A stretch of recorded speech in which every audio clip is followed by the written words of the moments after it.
While the supposedly impressive people in Washington are very agitated about Russia, which poses precisely zero threat to the United States, they never say anything about China, which poses, of course, a grave threat to the United States. They're overtaking us at a high speed.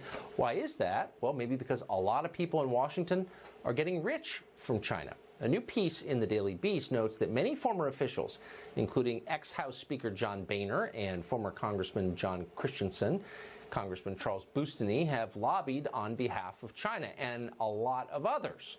Two House Republicans recently accused an environmental group, the Natural Resources Defense Council, of helping China by filing environmental lawsuits against the United States military with the long-term intent of undermining military readiness.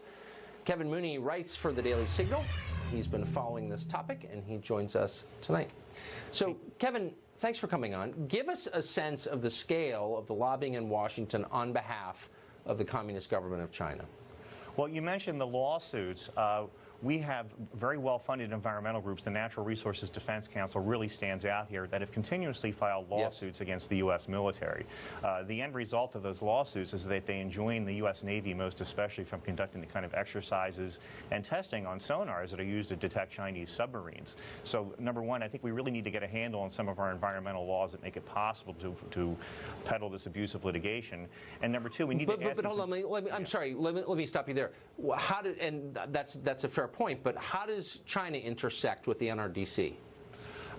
There is a Supreme Court case, Winter v. Natural Resources Defense Council, that went all the way up to the U.S. Supreme Court. The Navy actually won that case. It involved Navy sonar exercises. The representatives of the Natural Resources Defense Council constantly meet with representatives of the Chinese government. This is outlined in the letter that Representative Rob Bishop sent to the Natural Resources Defense Council and another environmental group. And it describes how these lawsuits put the United States at a severe geopolitical disadvantage while making it possible for the Chinese to advance their technology while we're put back on our heels. Huh.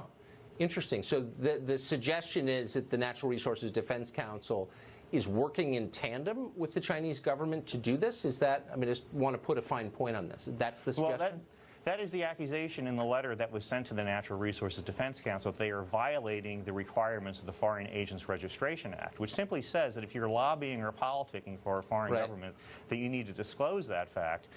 There is actually legislation now moving in the House and Senate that would actually close off some loopholes in that law and put some real teeth in it.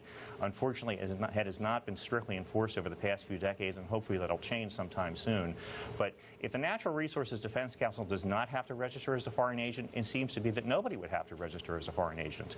Ask yourself, well, except Paul Manafort, who's doing life in prison, or looking at life in prison for that.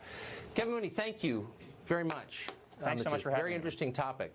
A lot of people getting rich from China and D.C. You wouldn't know it. Well, this should show we're proud to